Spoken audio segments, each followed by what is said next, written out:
কাউরি একদম গুলি করে মেরে ফেললো, মানে কবরেই তো যাবে একবার। তখন আমি শুনতে পাচ্ছিলাম যে আমার ওয়াইফকে বলতেছিল যে ও বাসায় ঢুকলে বলবা যে আমি বাইরে থেকে লক করে যাব। তখন আমার মনে আছে আমি যখন বুঝতে পারছিলাম যে এরকমটা করতে পারে, তা আমার বাসার ছাদে পাশ থেকে অন্য পাশ থেকে বের হওয়া যায়, তাই আমি বলছিলাম যে যদি সত্যি এইটা করো, যদি আমি 7 তালা দিয়ে লাফ দিয়ে পড়ি, তখন তোমরা কি করবো, আমার বাঁচাইতে পারবা?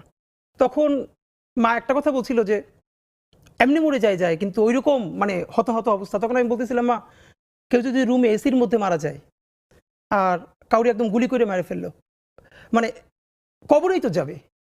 আর ব্যাপারটা তো এমন না যে যে এসির মধ্যে মারা গেল তার মৃত্যু কষ্ট কম, বরং জীবনে তো পাপ আমাদের সবারই আছে। হয়তো আমার প্রচন্ড পাপ থাকা সত্ত্বেও আমি একটা ইনসাফের পক্ষে দাঁড়ানোর কারণে আমার এই মৃত্যুর মধ্য দিয়ে আল্লাহ তোমার মাফ করে দিতে পারে, এটুকু তো ন্যূনতম প্রত্যাশা আমাদের থাকা দরকার।